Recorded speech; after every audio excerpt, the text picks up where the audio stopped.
All right. Hey, folks, we're back here with the CyberHub Podcast with our Cyber News of a special segment today. Joining me is my good friend from Israel, Demi Ben-Ari. He's the co-founder and CTO over at our friends over at Panorays. Demi, how's it going, buddy? Doing great, James. Great to actually talk to you again. It's amazing every time. You too, buddy. It's it's the lack of sleep. I always say, right? The lack of sleep is all awake. What Demi, sleep? so I want to talk to you a little bit about LOG4J here. Or LOG4SHELL, whatever people want to call it. Everything gets 17 names in cyber. We still haven't found an appropriate naming convention. But let's talk a little bit about what are some of the things that you're seeing from a client perspective that's really kind of top of mind at the moment. Sure. So first of all, what does Panorays do? So we kind of handle the whole workflow of engaging and monitoring your third-party landscape, okay? Vendors, third parties, etc. So by using the tools of Panorays, basically you do some kind of audit process and also online monitoring of all of your vendor security posture. And again, right now, Log4Shell, the new vulnerability that actually came out, was a blind spot for most organizations because first of all, you don't know to even identify your own pieces of infrastructure, which of them are actually using this underlying technology. It's not that I'm using something that is internet facing and I'm using Log4j. It's an underlying piece of infrastructure under my databases, web servers, and other types of pieces of technology that might be exposed to the world.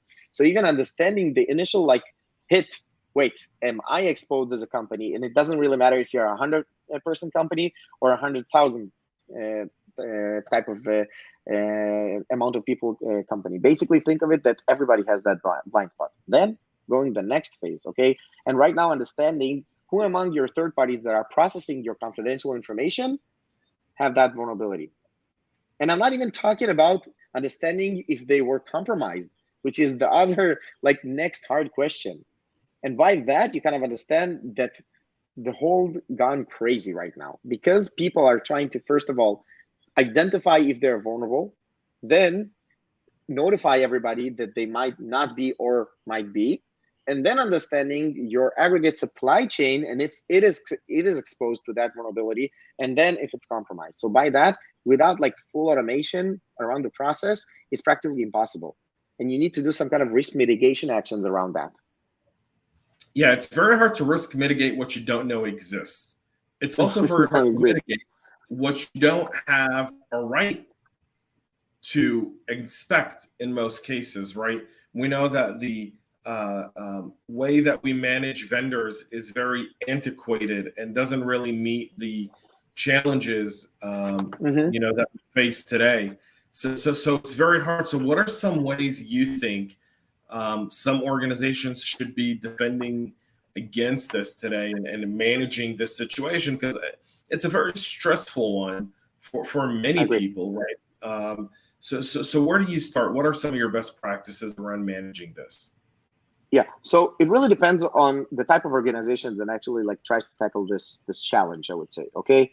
And it's the same approach, but the magnitudes actually change, okay? And the amount of responsibilities you need to distribute among your team, your security team, or people that are involved in the process. And basically it starts from, the external facing perimeter and how you actually mitigate around that, because most of the spray and pray attacks right now are web-based, right? People are trying to hammer most of the IP address ranges in the world. And right now, the best mitigation that you can start from is the WAF, right? And try to tackle that on the perimeter itself. So you have most of the leading providers today of WAF technologies and even regular firewalls provide the ability to actually omit that string that basically does the malicious, I would say, actor exploitation. And then it starts from that. Then understanding what other sophisticated ways that people can go to your network, etc. This can be the next phase of understanding, at least if you are exposed. And going forward, again, if you're looking on the downstream supply chain, this is the next phase of having some kind of automation platform that facilitates that, and even understanding and classifying your critical vendors or critical suppliers, or in general, somebody that provides technology for you to be able to provide your service as a company. Yeah, one thing I will say, there's going to be a lot of contract renegotiations after this one. Oh, yeah, totally. Uh, Be sure of there's going to that. be a lot of lawyers making their retainer over the next 30 to 90 days when it comes to this specific vulnerability. The other thing I want to mention here before we wrap for a lot of folks is this.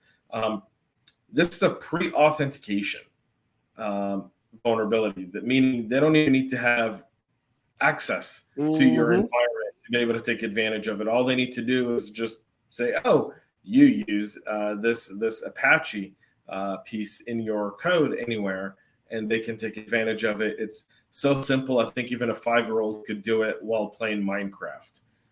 It's really just a few lines of Minecraft code. was hacked, so let's not go there. Yeah. So Demi, thank you so much for coming on. I really do appreciate taking time out of your day. Folks, that's it for this special edition of the CyberHub Podcast Practitioner Brief. As we keep track of the LOG4SHELL vulnerability that's really impacting the industry a year after SolarWinds, literally almost to the day.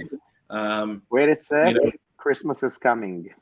Yeah, wait a second. Yeah, here's let's I'm glad this happened after Hanukkah, though, right? At least it happened after At least so that's it for us here, folks. Please make sure to go and check out Demi Ben-Ari and our friends over at Panorays. Till next time, folks, thank you so much for watching. Thank you very much, James. Keep distributing good. Bye-bye.